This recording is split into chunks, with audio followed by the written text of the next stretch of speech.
Yon, nandito na naman tayo makakasakay sa ilog para mag-adventure tayo sa mga pangawil sa Palos o Kasili kung tawagin dito sa amin. At mamimingwit na naman tayo ng mga pamain para sa pagtataan ng ating pamain sa Kasili. At dito nga ay nakakuha agad ako ng isang dalag kaso hindi ito yung ating pamain na hinahanap. At kung isa ka sa nanonood ngayon at hindi ka pa nakapag-subscribe ay paki-subscribe naman at pakihit ng notification bell nang sa gayon ay lagi kang updated sa mga bago kong video na ina-upload. Itong dalag na nahuli natin mga kasagay ay oversize na kaya i-release muna natin to at swerte siya sa ngayon dahil pamain lang yung ating habol at hindi pang ulam. At tara, samahan nyo ako na manghuli ng mga pamain at magtaan ng mga pangwil sa kasili. At sana ipanoodin nyo ang video na to hanggang sa matapos. Alright, andito na tayo sa ating base spot at yun, Benamano, may huli agad mga kasagay. At sakto lang yung laki niya sa ating hinahanap na pamain. Hagis natin uli at lumipat na tayo dito ng spot. At yun, may huli na naman mga kasagay. Naku, ang takaw talaga ng mga isdang ito. Fish on na naman mga kasagay. Ito na yung ating pangatlong huli. Same spot pa rin tayo mga kasagay at yun nga, may huli na naman. At kahit maliliit yung bibig ng mga isdang ito, kaya niyang lunukin yung ating pamain. Huli na naman mga kasagay. Ang daming isda yata dito sa spot na to. Same spot pa rin tayo mga kasagay at dito lang natin hinahagis sa gilid at yun, may huli na naman. Ang takaw talaga ng isdang ito at kahit hindi niya kayang lunukin pero nahuhuli pa rin natin at mukhang mabilis tayo makakaipon nito ng pamain. Last na itong hagis natin at yun, fish on na naman at medyo malaki-laki to pero ayos pa rin to sa pamain natin at magtataan na tayo. Alright, andito na tayo makakasakay sa ating spot na paglalagyan ng pangawil sa kasili. Bali, dalawa yung ating ilalagay dito na pangawil at sana ay may mahuli tayo dito sa spot na to at bukas pa natin to papandawin ng medyo madilim-dilim pa. Dito mga kasagay, kahit mababaw maglalagay pa rin tayo kahit na mukhang wala namang kasiguraduhan kung may laman ba ang spot na to. Dito maglalagay rin tayo ng isang pangawil mga kasagay at maganda yung pisto dito at sana may laman yung area na to, no? At dito maglalagay rin tayo at hindi ko na bibidyoan lahat ng pagtataan natin ng mga pangawil sa kasili mga kasagay at abangan nyo na lang yung pagpapandaw natin. Yun, magandang umaga sa inyong lahat mga kasagay. Aga tayo umalis ng bahay para pandawin yung ating mga itinaan sa Palos o Kasili. At umalis tayo ng bahay mga alas 4 pasado at sana makahuli tayo, no? At sana hindi tayo masero. At dito sa area na to mga kasagay, naglagay tayo ng isa at tingnan natin dun kung may hulin pa.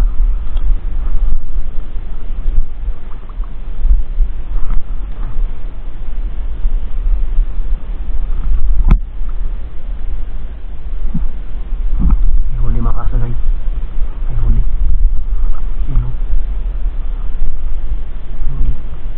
Ito yung binamano nating huli mga kasagay at good size na rin. At napakasarap nito lutuin sa gata na may sili. At thank you Lord at nakaisa na tayo ng huli. At sana makadagdag pa tayo, no? Kahit man lang makatatlo tayo ng huli. At goods na yun, pang ulam. At dito mga kasagay, naglagay din tayo ng isang pangawil, no? At sana may laman. Yun, yun. May huli mga kasagay. Ito nga.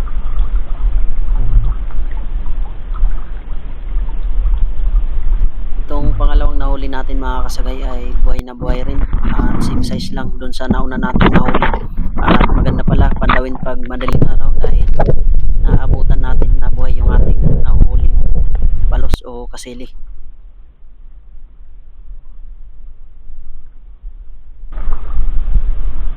Tingnan natin kung meron ba. Ay wala.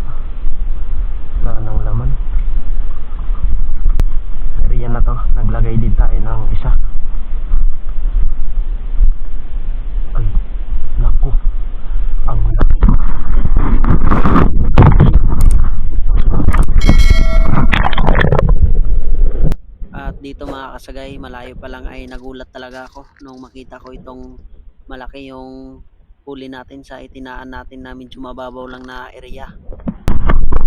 Thank you Lord. Ang laki nito. Laking blessing. Dito nga ay tapos ko na tinanggal yung pinagtalian natin ng tali. At dito rin ay nakipaghilaan muna ako bago ko ito nadala sa mababaw. At kapag ito ay pinirsa mo talaga ay malakas din. Ngayon lang uli ako nakahuli ng ganitong kalaking palos o kasili kung tawagin dito sa amin. At ngayon lang talaga na sundan. At malaking blessing ito. At siguro may bibinta ko to sa halagang 200 mga kasagay. Dito sa area na to, doon sa sinabihan ko na maglalagay pa rin tayo o magtataan pa rin tayo kahit na walang kasiguraduhan. Ito, may huli mga kasagay. Kaso maliit pa. Pero siguro prituhin na lang natin to o isasabay sa pagluto sa gata na may sili. At ayos na rin to, goods na rin sa pangulam. Medyo maliwanag na mga kasagay at hindi ko na rin ginamitan ng flashlight dahil kita ko naman. At dito nga sa area na to, nakadagdag pa rin tayo ng isang piraso.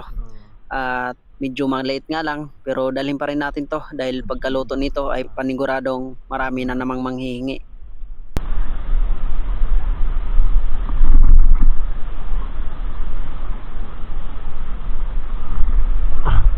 Wala nang laman yung dalawang beses ko na ito nilagyan mga kasagay ng tig-dalawang pangawin, kaso wala talagang laman at nakadagdag pa tayo.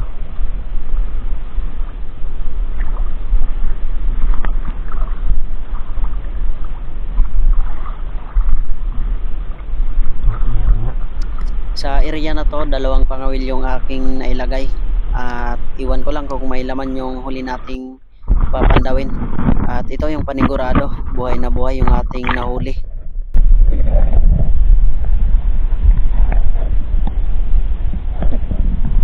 At dito mga kasagay, ito na yung ating huling pangawil na nilagay. So walang laman, zero. Wala na yatang isda dito o palos, kasili kung tawagin dito sa amin. Wala nang laman, kaya buti na lang at nakadagdag pa tayo, no?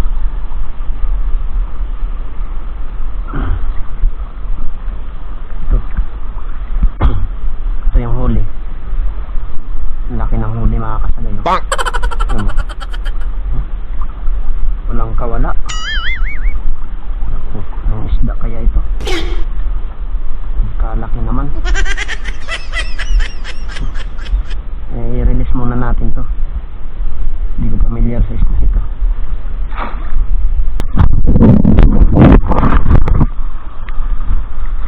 Yun, uwi na tayo mga kasagay. At umaga na, siguro mga alas 6 pasado na to. At naka-anim lang tayo siguro ng huli o 5 ba, at isa yung mamaw. At yun, sa mga bago pa lang sa aking YouTube channel mga kasagay ay paki-subscribe naman at paki-hit ng notification bell nang sa gayon ay lagi kang ma-notify sa mga bago kong video na inilalabas katulad nito. At abang-abang na lang sa shoutout natin. Yun, nandito na tayo sa bahay mga kasagay. At ito na lang yung natira sa ating mga nahuli. At yung isang malaki ay binili ng pinsan ko sa halagang 200. At ito yung natira ay lulutuin ko to sa gata at hindi ko na ipapakita dahil haba na masyado yung ating video. Yun mga kasagay, magsha-shoutout na tayo. At mega love shoutout sa lahat ng may shoutout ko. Unang-una, shoutout kay Jeffrey Fishing Hunting, kay Bisayang Kano TV, Espiro Tikaw TV, Toragsoy, Rinan Fishing Adventure, at sa kapatid niya, Rapi Spear Fishing, Kasubad Fishing Vlog, Kasisid Vlog, Miles Spear Fishing TV, Brothers TV, Umalig Ako Vlog, kay Rinaldo Balocos, Bornok the Fisherman, Yunes Amor Namolata, Busnik TV, Robert Rama, kay Sir Danilo Adalim at sa anak niya, Chods Prince Adalim from Santa Rosa, Nueva Ecija, Jit Doke from Nueva Ecija, Binubix Vlog, si Badong Vlog, John TV Vlog, kay Arbok TV, Papa John TV Vlog, Jusper TV, Mega Adventure TV, Manoy Neil Vlog, John Fishing TV, kay Liti Espero, Shoutout kay Titing Mandaragat Mixed Adventure. At shoutout kay Regis Adventure Spearfishing. At yun mga kasagay, sa mga gustong magpa-shoutout, comment lang kayo sa baba at para maisigaw ko yung channel nyo o yung pangalan nyo. At maraming salamat sa mga palaging nanonood at nakaantabay sa aking munting channel. At hanggang dito na lang yung video natin at hanggang susunod na adventure.